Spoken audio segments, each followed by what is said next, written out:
it's Jessica from Peace Love Books, and today I'm here with a romance recommendation video that my members voted on. I had 3 ideas and I cannot decide. I'm such an indecisive person, so I asked them which one do you want to see first, and they all voted on the underrated romances I have to recommend. These are all romances that have 5,000 or less ratings on Goodreads. I feel like they deserve a lot more love than they get, and only one has slightly over 5,000, but I'm recommending it because book 2 has 13,000, and I'm like, why is nobody reading book 1? It's so good too. So I will get to my recommendations.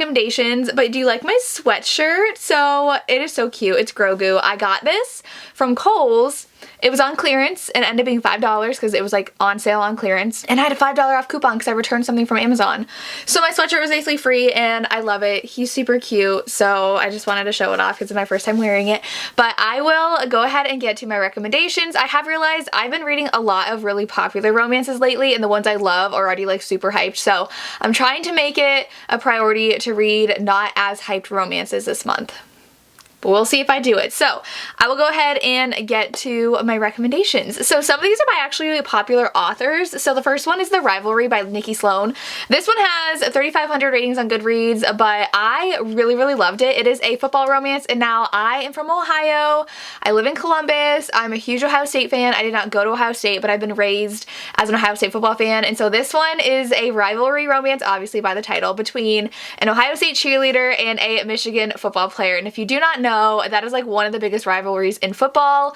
We play them every Saturday after Thanksgiving, and it is a huge rivalry. So it was a lot of fun reading this book, especially because last year Ohio State lost for the first time in like over 10 years. It was a little hard, but I really enjoyed reading this because they met each other before they even knew who each other, like where they went to school and what they did. So then I believe it was the heroine's family is like super diehard Ohio State, and she's like, I cannot date a Michigan football player, like this is awful. And it was really fun because then they had to try to see each other but keep it on the down low because it was pretty forbidden because they were on rival teams. It was really good, and then it's all leading up to the big Ohio State Michigan game. So you don't have to be an Ohio State Michigan fan to read this book, but if you love a good sports romance, kind of forbidden and between rival teams, especially if the heroine's a cheerleader and the hero's a football player, I really love that dynamic. You have to pick this book up. I love Nikki Sloan. I know her like Filthy American series, and then her Nashville Neighborhood series is super popular, but I think this is a very underrated book by her. The next 2 are by an author I was obsessed with last year, and I was like, why have I not read more by this author this year? So I've just went onto my Libby and downloaded more, but that is Kira Andrews. So the first one, I'm so upset with myself. I did not include on my romantic suspense recommendation video.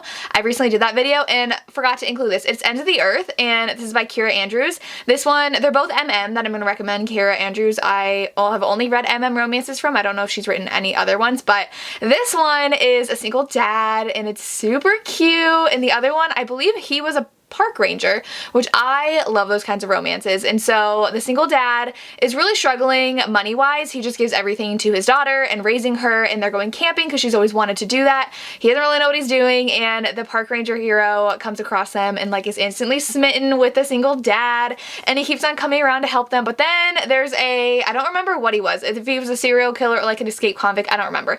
There's a bad guy in the woods and he kidnaps the daughter, and so they're freaking out and try to rescue her together. And they fall in love, and it is so good. I gave this one 5 stars. I absolutely love it. It only has about 2,000 reviews on Goodreads.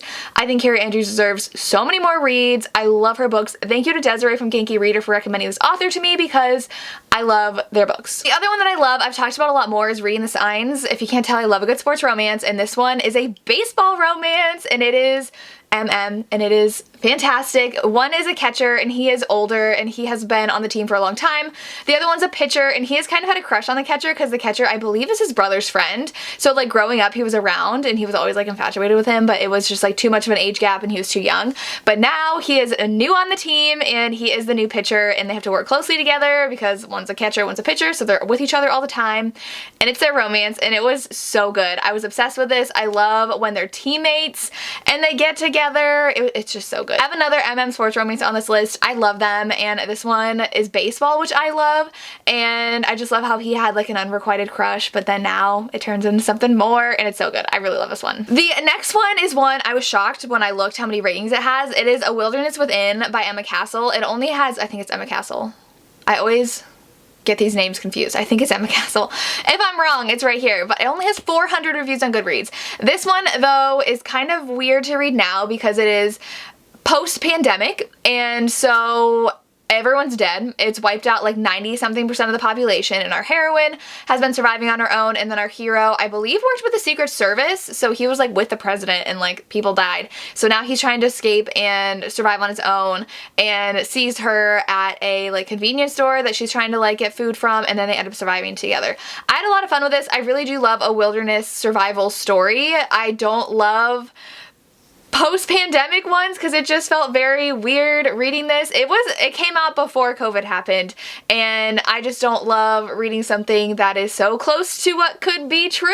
So it was a little weird for me to be reading it because I read it last year too, but it was good. I really liked it. So if you like a good survival story and they fall really in love with each other, you should read this. I'm okay with like aliens invading and like something happening to the earth, but when it's like a sickness that wipes things out, I was like, this is too close to home. But I really enjoyed this one. Shocked it only has 400 ratings. It was a really good read, but like I said, I love survival stories, and this one was a good romance. The next one is one by one of my favorite authors, and I was surprised this only has 3,300 reviews, and that has Always Been You by QB Tyler. I love QB Tyler, and her other books have done really, really well. Now, granted, this is her newest book, so maybe that's why it hasn't gotten as many reads, but this one is a adoptive brother romance, and so it's very, very taboo. If you know QB Tyler, you know you're gonna get the steam, so there is so much passion and chemistry between these two.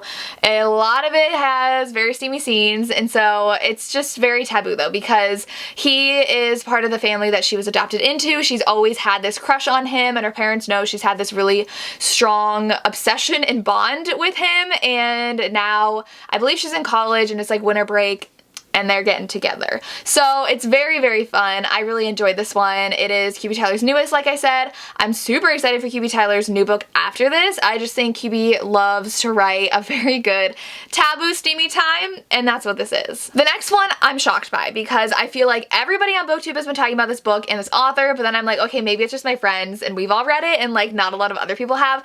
It's Thin Ice by Cassie Mint. This has less than 1,000 ratings on Goodreads, and I'm like, I ate this up, and this is a novella. Now, I haven't looked at like the Amazon ratings. I don't know if people review like on Goodreads or Amazon more who are like not reviewers, if they're just like casual readers, but this one is so good. I'm excited to read more by Cassie Mint. I've heard the like big series, like Big Bet, Big Biker. I think Tori from Novel Life really likes those. It's really good. I would love to read more by her, but this one is sports romance again. If you can't tell, I've got a specific genre I love. That's another video that's gonna come soon, my sports romance recommendations. But this one, he is a coach and she is an ice skater, and she is skating with her longtime partner, and he is just kind of grumpy because he likes her and doesn't like seeing someone else's hands on her. And she goes to his office, things heat up, and it's really good. And she does have a bit of a jealous partner, but I love this one so much. It was just a short, fun time, and I love ice skating. Like, the Cutting Edge movies are my candy. I love those movies so much, and so I love anything that has to do with ice skating, and this was a really fun time. Another one I'm shocked has only 260 ratings. I love Katrina Jackson. Her books deserve so much more hype. The Enforcer, which is book 3. Now, I do recommend reading these in order, but it technically can be read as a standalone, and it's all about this family. So like 2 are sisters and I think one's a cousin, and it revolves around the person from book 2. She ran off on her honeymoon and like met a hitman and fell in love with him and ran off to Italy together, and so our heroine and her cousin have to go after her sister, and the cousin is from book 1 who had an affair in Italy with a older mafia man and then like never saw him again. So they go back to Italy and they're trying to find the heroine's sister and get involved in the mafia, and like everybody's pairing off, and then there's her and this other guy, and they end up having to hide out at his parents' house in an Italian village, and they obviously fall in love. And she actually, I thought was really interesting, she was in a poly relationship before, but they broke up, and she is still really heartbroken over what happened and frustrated with what happened with the 2 men she was involved with, and so she's trying to overcome that while kind of falling for this guy, and they're hiding out from mafia bad guys, and so it's so much fun. I love the Italian setting in this book. It was so good, and his family like was amazing. His mother was hilarious, and it's just really good. And our heroine doesn't want kids. She's like, I have no desire to have children, and is upfront with the hero, but the mom obviously is like, I want a bunch of grandbabies, and like she doesn't know if it would ever work out with her and the hero, and it's just really good. I love this one. Please read Katrina Jackson if you haven't, especially the series. Okay, so the one that has a little over 5,000 is Game Changer by Rachel Reed. Everybody loves Heated Rivalry for good reason. I loved Heated Rivalry. It's amazing. It's got like 13,000 views. People know it. People love it. This one is book 1, and so this is actually a hockey romance, but only one of the heroes is a hockey player. The other one works in like a smoothie shop, and that's how he meets the hero first. And so the hero comes in, gets a smoothie, and then he starts doing really well. And he's like, well, he's superstitious, obviously. So he's a hockey player. He is like, I gotta get the same smoothie made by the same guy every time. And then they start dating each other, and it's so cute. I really like this, but this whole series does tackle homophobia in sports. And so the hero, who is the hockey player, can't openly date him and feels like he has to hide it because of his teammates. And he's like, even if you just step into the locker room, just the insults you hear are very homophobic, and he doesn't know how his teammates will react. And so the other hero doesn't want to have a secret relationship, and it's really good. I really love the ending and how everything wrapped up there, and they do deal with that as well in the second book. They refer to the couple in the first book and the second book, and it's super cute, and I just love them so much, and this was super sweet. I just really liked it. He's just like an average guy, and he starts dating like a super famous hockey player, and it's really cute. So the next one I did talk about recently. I don't remember. I think I talked about it in my video for books to get you out of a reading slump, but I was shocked. Maybe it's because it's an Audible exclusive, and I feel bad recommending an Audible exclusive, but I really love this book, and I think you should read it if you do have Audible, or you get a free trial of Audible. I'm pretty sure you can get 3 months free, so check that out. But this one is Crimes of Passion. It only has 357 ratings on Goodreads, and it is also a novella on audio only, and you can only get it through Audible, but it was so good. I love the podcast element as an audiobook. I need to find more books like that, because I know Sadie was one where it was kind of like a true crime podcast, and that was so cool to listen to, and I don't remember the author of that one, but this one follows 2 true crime podcasters, and they are kind of like rivals. Like, they don't really like each other, and they have rivaling podcasts, but then something happens, don't want to spoil it, where they have to do a show together, and so they end up doing a show together and falling for each other, and it's really cool because we do get to listen to some of the podcasting, and they follow very different like reasons why they have their podcast, and it's really interesting to see their take on true crime, and I just had a lot of fun reading it, and it was so good. I really enjoyed it. So if you have Audible or get the subscription, this one is free with the subscription, so you should check it out. Then I have Sweatpants Season by Danielle Allen. I think that this author is so underrated. I wish so many more people read her. I'm obsessed with her books. I know I already talk about one of them, like 2 of her books I talk about literally all the time. This one's one I recently read because it was part of an Audible sale, and I listened to it. I have an interview with Danielle Allen if you want to check it out. I love her books so much. But this one's really cool because our heroine is so interesting. She's a freelancer, and she loves to write, and she wants to up her business, so she decides to take a photography class, and she really hits it off with this guy who's her partner, and they're given these different assignments to go out and take photos of people, and they have to work together for a few weeks. And the teacher is like this really famous photographer. She really wants to take this seriously, but then she figures out that the guy she's a partner with is one of the 3 guys on this very misogynistic podcast about these guys who talk crap about women and dating, and she detests this podcast and these men, and she openly detests them. And so they end up also being hired to be co-writers for this magazine, and they are writing about dating in the city. And so they are, or like the nightlife in the city. I can't remember if it was specifically, I think it was dating. And so they're constantly with each other, and she cannot get over the fact that he is part of this podcast where the men are just disgusting. And so she is falling for him, and then she's like, your friends are pigs. And he's like, I've been friends with them for so long. Like, they don't mean half the things they say. It's totally fine. And then he has to reevaluate his friendship and what their podcast really stands for, and she really butts heads with them and ends up going on, and they kind of cross the line with some things, and it was just really good. And I have not read, I feel like Danielle Allen, I even talked about this with her in my live show, she writes such unique stories that I feel like no one else is writing. She doesn't jump on hype or like what's currently like popular genre wise. She just writes what she wants, and it is so refreshing to read an author who is so unique in her writing. I've never read a book like this before, and I loved how he was part of just like this normal podcast, and then she was just like this freelancer, really passionate about her job. Her characters talk so much about just like life and all these things, and I love their conversations, and I just love this author, so please read this one. The last one I have, you might be like, okay, this author's not underrated, but this book only has 2,200 ratings, and book 2 has 13,000. And I'm like, why are people skipping book 1? Because I really enjoyed it. And that is Fair Catch by Candy Steiner. This one is a college romance. I think they're all college, and they're all football romances. I love my sports romances. And in this one, they're actually were friends because he's her brother's best friend. Something happened in high school and she absolutely hates him now, but she had promised her brother she would go to college and play football. So she is a kicker, she makes the team. Our hero's also on the team, and no one wants to room with her. Her rooming situation fell through, and she has to room with one of the guys.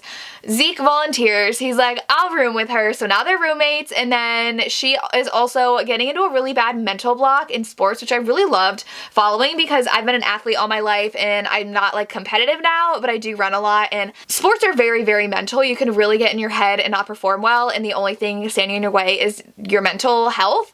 And so she doesn't know what to do, and he tells her, I think I know what could help you. Wink, wink.